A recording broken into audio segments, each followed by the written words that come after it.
Hey guys, SFP here, and welcome to episode number 53 of my FIFA 15 Decent Night Career Mode. And as we saw in the previous video, that was yesterday, although technically it was a short while ago for me, at least that's how it feels like.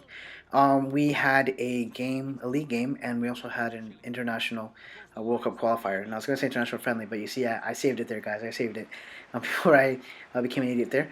And I see here that we are in fifth place, so right now I had the World Cup qualifiers ended, we would squeak in, and we're gonna face a third place Chile. I always debate. My mind wraps around how to pronounce it. Obviously, because I am Hispanic, and I would like to imagine that I'm fluent in Spanish. So I know technically the English pronunciation is Chile, but for some reason I always get the urge to say Chile. So I do apologize if for some reason I go between the two. Something that I'm trying to fight over, or I'm trying to stop. But obviously, like I said, guys, I was raised with it being Chile, so like I said, I might be using that more often than not. Just because Chile always reminds me of like the actual food over here, like the chili from the Tex-Mex kind of foods, which actually sounds very delicious right about now. I could go for some chili. Um, and just to end this straying off of conversation, I don't know how many of you guys have had chili, or do you guys know of any fast food places that provide a pretty good chili? I know for a fact that Wendy's does provide some chili, and I actually do quite like their chili.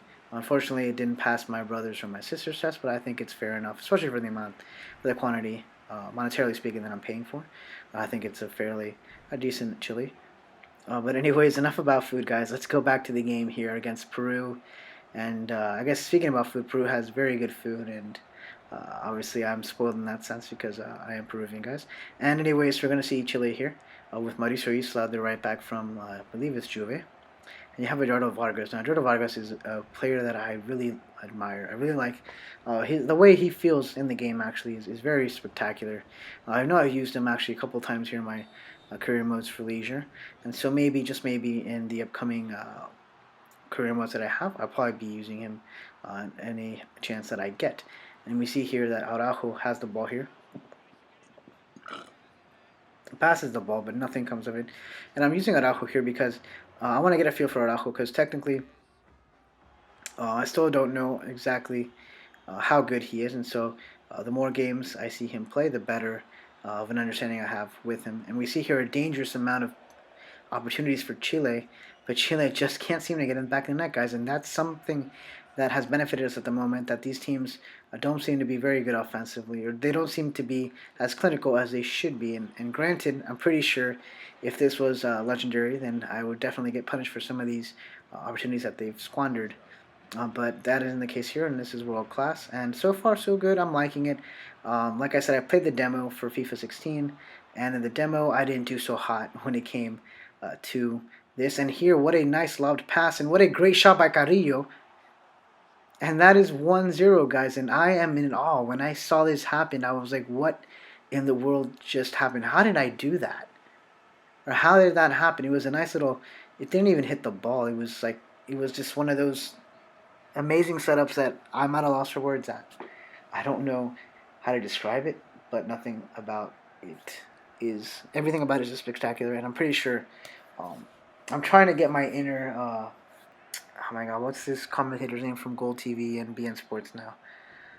He used to train DC United for some point, and then I know he was a coach for the Tampa Bay Mutiny. Roy, no, not Roy Hudson. Ray Hudson. Ray Hudson. That is his name. I'm trying to develop my inner Ray Hudson here, but at the moment I'm not going to start. Maybe for the next career mode, maybe after I get enough reps in, maybe I'll say something like magisterial and all these hyperboles that he's so great at. And here we have Araujo, who sneaks by the defensive back line here, and he's going to go make a cutback, I know for sure. But the defender right there quickly recovers and makes a crucial poke at the ball, and that's how the first half is going to end, guys. 1-0 so far, and this will be a great result for us if we can keep it at the moment. And we're going to put in Reina, because obviously I don't want Araujo to get injured. I need him for the playoffs that are coming up after this league gameplay that we have today. And so I need him to be 100% fit. So Jordi Reina is going to be the sacrificial lamb at the moment. But sacrificial lamb is not really the best definition for him because he's such a great player as well. And I've questioned whether or not I picked the right Peruvian in Araujo or Jordi Reina. And we see here that we had such a close opportunity. And I don't know what happened with Jordi Reina there. And we get called. We have a PK in our favor. And at first I was like, wait, that doesn't make any sense. I mean, we had the shot in.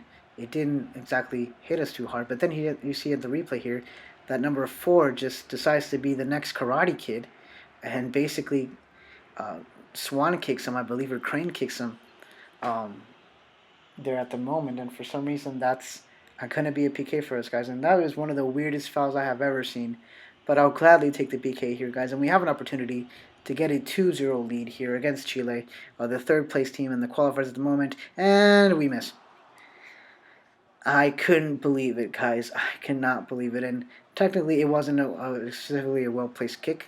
I should have gone maybe lower or higher, but what will you do here, guys? That's just all I can do is brush it off and hope I get another opportunity to extend the lead here.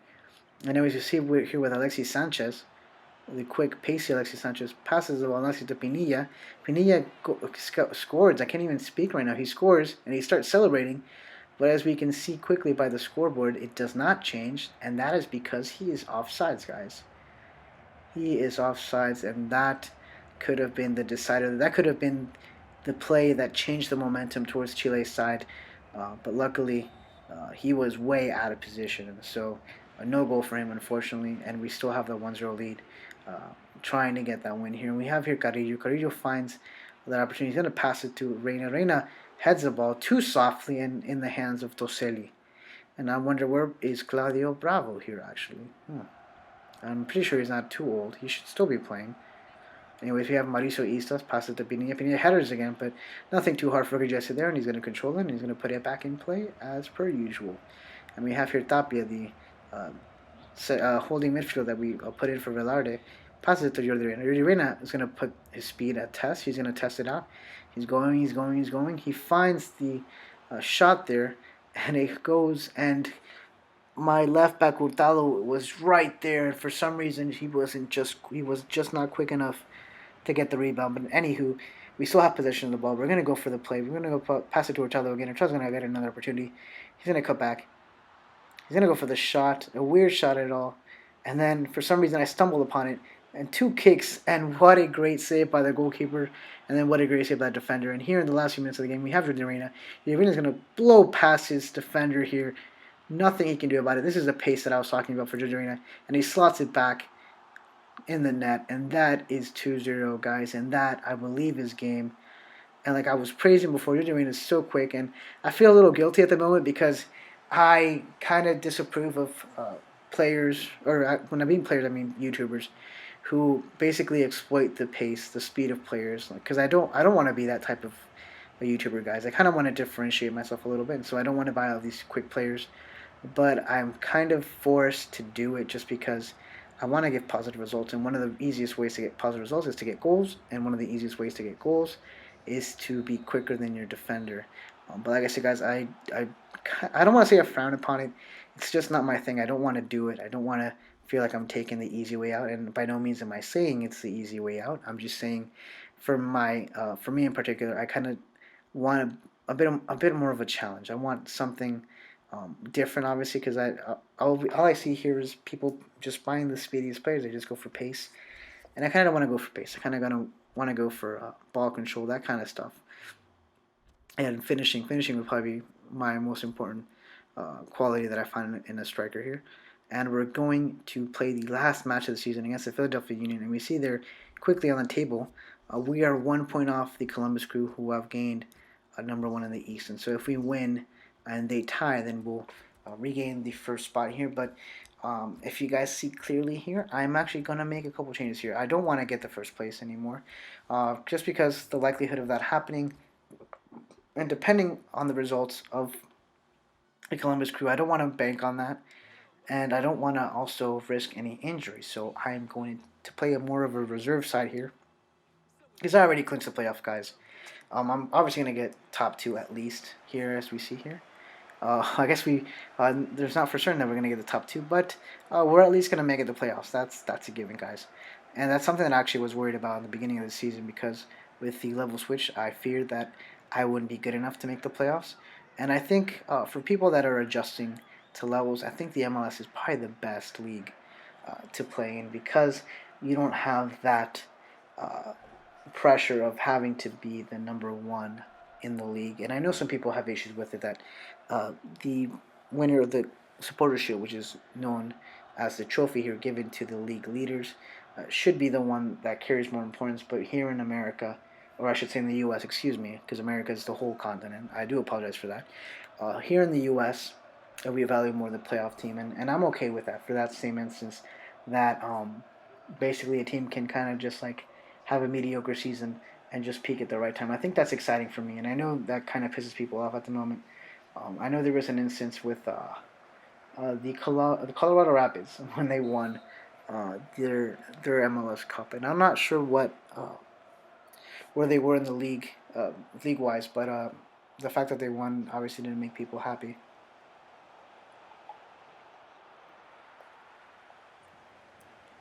And here we see a great opportunity we have just off the bat, a nice header, but it goes straight at the goalkeeper.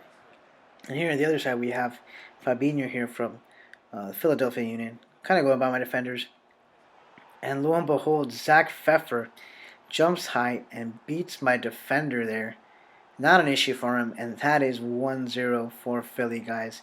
Here at RFK, that is not a good result, guys. And obviously, it's to be expected because I am starting with a very experimental backside.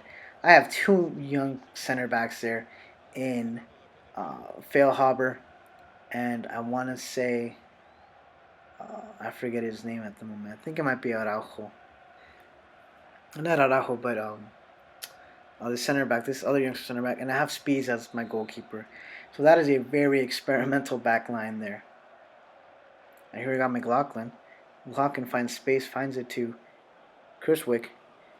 Criswick is against three defenders, and somehow he still manages to provide a great service serve to Wenger. But Wenger cannot get it on frame, thanks in part to my defender kind of making the shot a little bit more harder than it should be. And we have here Madeira puts it back in play, but no, Philly's going to get a great opportunity here. What a nice uh, amount of passing there. This is like Barcelona-esque at the moment, I swear. And that's how the first half's going to end, guys. It's going to be a 1-0 deficit right now. And like I said, I don't care about getting first anymore. I'm more worried about my defense, excuse me, not my defense, my players getting injured and being tired. And so, there it is. Crow was his name. For some reason, I could not remember Crow's name. Anyways, here, I'm going to make a couple more substitutions and take off any players that I could potentially use as subs for the playoffs.